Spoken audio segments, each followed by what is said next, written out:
Well, I'm sorry, R. Friendly Geordie subreddit. You're not going to like this video. I mean, I doubt you like any video I make. What the hell is wrong with people that post in there?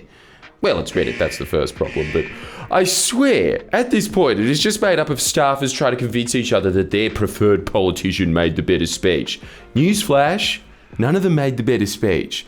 The only politician I want you posting speeches from is a certain Austrian leader. That's right, I'm begging you.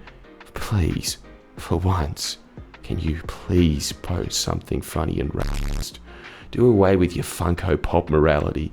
Get the sub banned. Then you can all funnel into more niche forums where at least you'll learn to have half a sense of humour. You'll all be better for it. Come on, post that Austrian politician speech. Begin your journey into racism by making fun of Arnold Schwarzenegger's silly Austrian accent. Oh, you thought I was going to tell you to post a Hitler speech? You should know me better by now. Why would I do that? Why would I ever want to make fun of that man's accent? Anyway, this video is why I think Australia needs to legalise racist hate speech. First argument, I really want to tell this gag. It's really funny, but I think I'll go to jail if I tell it. It's that good. So you're just going to have to wait until Albo does something about Section 18C of the Racial Discrimination Act. So if you don't find this video funny enough, you know who to blame. The Wogs, as usual. Now, normally I wouldn't put a disclaimer on such an obvious joke like that, but since so many people thought my fake BetterHelp ad in the last video was real, let me just clarify. It's not just the Wogs' fault, it's also the Chinese. Bam! You know when you're having a fun night out with your friends? You know, the classic boys' night out, drinking beers, getting a little gay, you know, kissing each other, making fun of minorities, just a little. And then all of a sudden some Wog looks at you funny.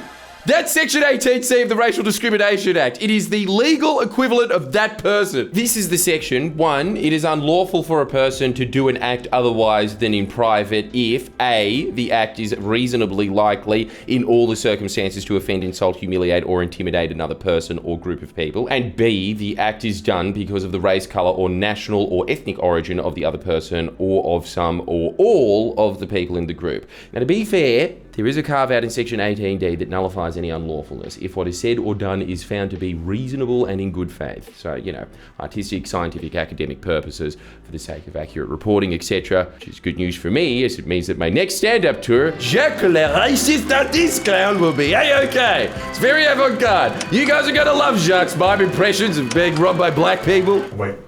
You're actually going to say that? Like, is that going in the video? Yeah, well, it's not my bit. It's Jacques le Raciste Artiste Clown. It's reasonable and good faith. Oh, Jesus Christ. That's too much. No, shut up. It's a good joke.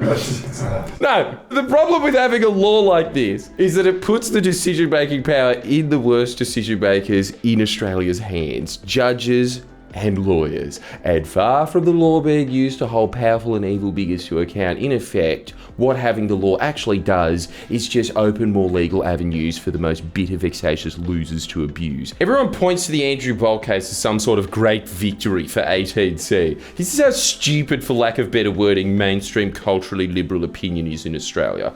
Andrew Bolt got in trouble because he said something about light-skinned people not being real Aboriginals. Do you think someone whose entire career is being polemic and pushing the boundaries of acceptable opinion is going to be upset that they get more press because of their polemic opinions and an opportunity to martyr themselves with very little material consequences? It would be like me pretending that the legal threat that I got from Clive Palmer, which just listed all the different ways that I called him fat, made me cry in fear as opposed to what it actually did make me do.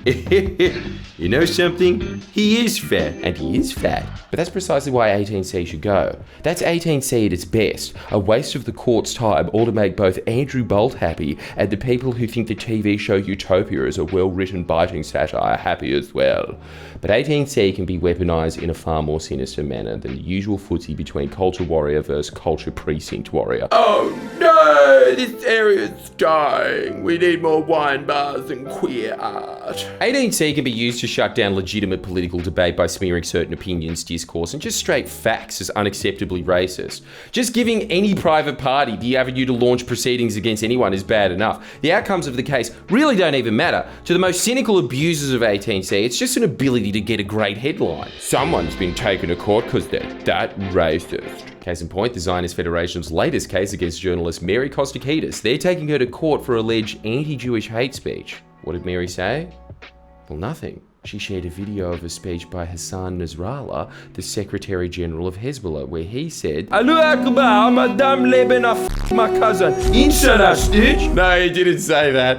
But I'm sure you Zionists are appreciating that joke at the expense of Hassan Nasrallah, and so am I, to be honest. But unfortunately, if he was in Australia, he could take me to the Human Rights Commission under 18C, because, you know, terrorists gonna terror. And you know what? You'd have a far stronger case than the case the Zionist Federation has against Mary Kostakidis. Their case is based on Mary, a veteran journalist, sharing a video of Nasrallah, who, whether you like it or not, is an important political figure, saying, "From the river to the sea." In the tweet, Mary is comparing what Nasrallah is saying to the policy of the Israeli government. She tweeted, "The Israeli government getting some of its own medicine. Israel started something it can't finish with this genocide." Just in case there are any drunken mix and patties in the audience, I'll clarify. She's saying Hezbollah escalating their rhetoric and proclaiming "from the river to the sea" is similar to the de facto Israeli policy and rhetoric of eradicating Palestinians from the river to the sea. The tweet is obviously a comparison of Israel to Hezbollah, not Mary endorsing a call for Jews to be ethnically cleansed, as the complainant Zionist Federation CEO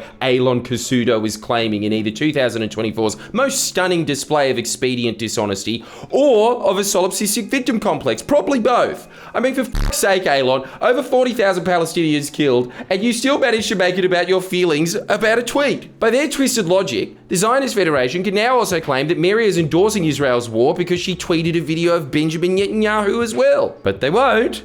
That would be too consistent. Why would the Zionist Federation let reality get in the way of their real end goal, which is making it illegal, or at the very least going back to pre-Gaza war times when it was socially suicidal to criticize Israel? This is why they're not going after actual anti-Semites. They're going after Mary Kostakidis, formerly the face of multiculturalism in Australia. These guys don't care about loopy anti-Semites. The Nick Fuenteses of the world are not going to affect any consequential change in popular sentiment about the West backing of Israel, unless he resorts to war crimes in Groyper War 3. The Zionist Federation wants to prevent sensible and popular criticism of Israel, criticism that is growing, that risks shifting mass public sentiment.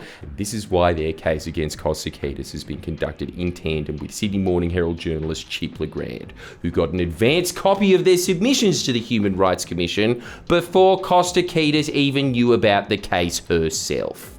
And now they're sharing the article as if it's one of their own press releases. You see, just by having 18C, their work is done. They've smeared Mary as an anti-Semite, got an amazing press run from some generic bald cunt at the SMH, and made it just a little more intimidating for anyone to say anything negative about what Israel is doing in Gaza. It would be a disaster if they won the case. Then they would set a precedent that merely sharing someone saying "from the river to the sea" is anti-Semitic hate speech. If that's not enough reason to hate 18C, how about this? Lawyers love it. Well, some do, as it's another goldmine for vampiric litigators who buy their mansions from parasitically inserting themselves into personal spats, policing what is way better sorted by private individuals, or at the very least by the sword. Bring back the duel. You think I'm a racist? Come try and kill me on horseback, you pussy. Think about this. Barrister and Wicked the musical understudy, Sue Chrysanthu, whilst representing the dodgiest man in New South Wales politics since Eddie Obeid, happily smeared me as a racist for Italian jokes. Now she's representing Pauline Hanson, defending her in an 18C case brought about by Green Senator Marine Faruqi, who's having a sook because Pauline Hanson told her to piss off back to Pakistan. It reminds me of a time that I was on a boat in Darling Harbour. I was on one of those party cruises and a fire started, so we had to pull back to the wharf really quick. Everyone had to get off the boat. I'm talking everyone, the captain, the crew, midget strippers that I ordered. Because there was a risk that if the fire got down to where the boat petrol was held or something, I don't know, I'm not a scientist, but the whole thing would have exploded. So everyone was off the boat. Not one soul was left on the boat. And whilst I'm looking at this, on the wharf, looking at this vacant boat, all I could think the whole time was, Sue Chrysanthu is still an emptier vessel than that. That being said, I am on Sue Chrysanthu's side on this one. Well, the side that she's paid to be on at least. You should be allowed to say piss off back to Pakistan. I love saying that to my friend Ali from the pod. In fact, if you're watching now, Ali, piss off back to Pakistan. Feels amazing. Marie wants to take that away from you. But this case demonstrates perfectly my earlier point. It shows how unprincipled, short-sighted and narcissistic Senator Faruqi and all those on the left who cry racism are. They're perfectly happy to weaponise an intrusive law that curtails freedom of speech and expression against their political opponents, but they do not possess the humbleness. They do not possess the foresight foresight to realise that one day that exact law may be used in a far more sinister manner by far more sophisticated actors than this worthless dullard. I mean, look, it's being used to shut down criticism of Israel, and now Faruqi is unable to take a consistent stand on it. Sucked in! Oh, wait, that's sucked into all of us. I guess what I'm trying to say is, when elites go crying racism, they're never truly concerned about the mean words. They're always using it as a proxy for some other political battle. Don't fall for it. Take away their weapons. Repeal 18C. And f*** everyone from the Congo. Which Congo? The smaller one. F*** that one.